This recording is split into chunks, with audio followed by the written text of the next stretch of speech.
بسم اللہ الرحمن الرحیم۔ السلام علیکم۔ امید کرتا ہوں آپ سب خیریت سے ہوں گے۔ اللہ تعالی ہمیشہ آپ کو اپنے حفظ و امان میں رکھے۔ معزز سامعین، آج ہم ایک ایسے ٹاپک پہ بات کرنے جا رہے ہیں کہ جو ہماری زندگی بدل کے رکھ سکتا ہے، اور وہ ہے دنیا اور آخرت کی حقیقت۔ آپ نے کبھی سوچا ہے کہ ہم اپنی زندگی کا زیادہ حصہ کہاں گزارتے ہیں؟ پیسہ کمانے میں، گھر بنانے میں، کیریئر بنانے میں۔ لیکن کیا کبھی سوچا یہ دنیا اصل میں کتنی قیمت رکھتی ہے؟ اللہ تعالیٰ قرآن کریم میں ارشاد فرماتے ہیں، وَمَا الْحَيَاةُ الدُّنْيَا إِلَّا مَتَاعُ الْغُرُورِ، اور دنیا کی زندگی صرف ایک دھوکہ ہے۔ مجھے سامعین، اس آیت سے معلوم ہوا کہ دنیا کی عیش و عشرت اور زیب و زینت اگرچہ کتنی ہی زیادہ ہو، یہ دھوکے کے سامان کے علاوہ کچھ نہیں۔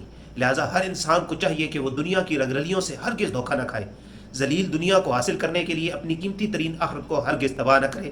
اسی کی ترغیب دیتے ہوئے اللہ تعالیٰ ارشاد فرماتے ہیں، جس کا ترجمہ ہے کہ اے لوگو، اپنے رب سے ڈرو، اس دن کا خوف کرو جس میں کوئی باپ اپنی اولاد کے کام نہ آئے گا، اور نہ کوئی بچہ اپنے باپ کو کچھ نفع دینے والا ہے۔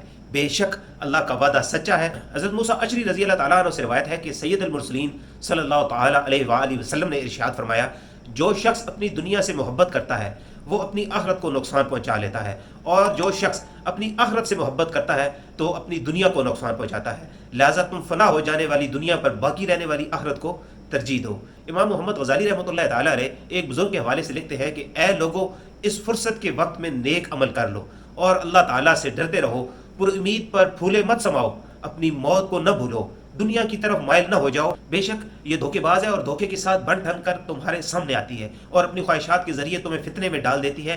دنیا اپنی پیروی کرنے والوں کے لیے اس طرح سجتی سنورتی ہے جیسے دلہن سجتی ہے۔ دنیا نے اپنے کتنے ہی عاشقوں کو ہلاک کر دیا، اور جنہوں نے اس سے اطمینان حاصل کرنا چاہا انہیں ذلیل و رسوا کر دیا۔ لہٰذا اسے حقیقت کی نگاہ سے دیکھو، کیونکہ یہ مصیبتوں سے بھرپور مقام ہے۔ اللہ تعالیٰ تم پر رحم فرمائے، غفلت سے بیدار ہو جاؤ، اور اس سے پہلے نیند سے آنکھیں کھول لو کہ یوں اعلان کیا جائے کہ فلاں شخص بیمار ہے، اس کی بیماری نے شدت اختیار کر لی، کیا کوئی دوا ہے یا کوئی ڈاکٹر تک جانے کی کوئی صورت ہے؟ اب تمہارے لیے حکیموں اور ڈاکٹروں کو بلایا جاتا ہے، لیکن شفا کی امید ختم ہو جاتی ہے۔ پھر کہا جاتا ہے فلاں نے وصیت کی اور اپنے مال کا حساب کیا۔ پھر کہا جاتا ہے اب اس کی زبان بھاری ہو گئی، اب وہ اپنے بھائیوں سے بات نہیں کرتا اور پڑوسیوں کو نہیں پہچانتا۔ اب تمہاری پیشانی پر پسینہ آ گیا، رونے کی آوازیں آنے لگی، اور تمہیں موت کا یقین ہو گیا۔ تمہاری پلکیں بند ہونے سے موت کا گمان یقین میں بدل گیا، زبان تھر تھرا رہی ہے، تیرے بہن بھائی رو رہے ہیں۔ تمہیں کہا جاتا ہے کہ یہ تمہارا فلاں بیٹا ہے، یہ فلاں بھائی، لیکن تو کلام کرنے سے روک دیا گیا ہے، بس تو بول نہیں سکتا۔ تمہاری زبان پر مور لگ گئی، جس کی آواز سے آواز نہیں نکلتی۔ پھر تمہیں موت آ گئی اور تیری روح اعضاء سے پوری طرح نکل گئی۔ پھر آسمان کی طرف لے جایا گیا۔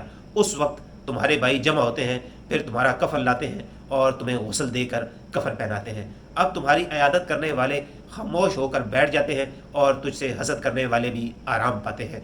مزے سامعین، دنیا ایک امتحان ہے، اصل منزل نہیں ہے۔ یہ تو ایک ٹیمپریری سٹاپ ہے، اصل سفر تو آخرت کا سفر ہے۔ نبی کریم صلی اللہ علیہ وآلہ وسلم نے ارشاد فرمایا، دنیا ایک مسافر کا سایہ ہے۔